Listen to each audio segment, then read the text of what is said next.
Members of the business and nonprofit sector in the area came together on Friday, June 2nd at the Needham Sheraton to network and discuss important issues.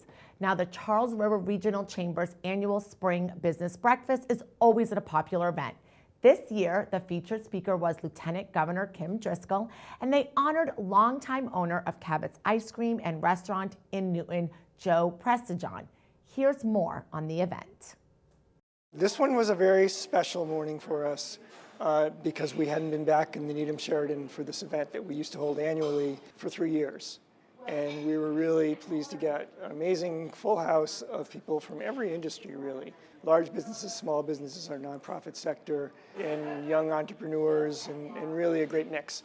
So this is what's great about it, is you bring the business community together, you bring together our elected leaders, and you have a conversation about the issues and things that matter to people. It was great to be with chamber officials, to be able to hear directly from businesses on the ground about their needs and supports, and be able to share some of the work we're doing in the administration. I hope people took away that they've got an administration, and both Governor Healy and myself who are working hard to support our small business community, and equally important that we're really focused on trying to make sure we have the type of housing we need in all of our communities.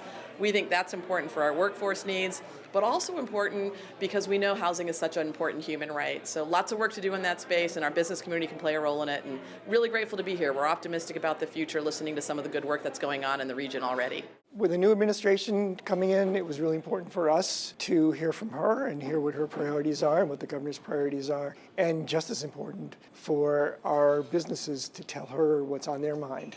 She actually spoke for a while, but she spent a lot more time answering questions and listening to people than her own speech. So she gave more of that time to listening to people and understanding their concerns. And I thought her answers were really terrific. She really did understand that the things that businesses are worried right now about include our housing issues, include our transportation issues, including our child care shortage, including being able to hire and the problems there. So as far as I'm concerned, she covered really every topic that's on the minds of businesses today.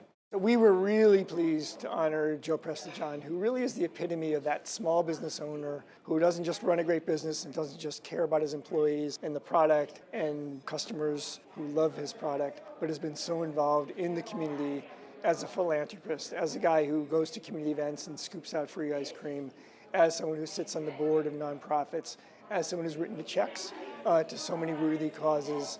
He was the perfect guy to really epitomize what small businesses are about, why they're special, and why it's so important that we all fight for their survival and support them every time we can. I don't like a lot of attention. I never have. I like to just do my things and quietly get it done. Newton and Needham and Watertown, it's such great communities. We're surrounded by so many great people. I do a lot of work on nonprofits, and I see the resources that we rely on from the public. So there are very generous people in this community that surround us, and it's so important to all of us. So I really firmly believe in community, and that's what's helped us last for 54 years in business.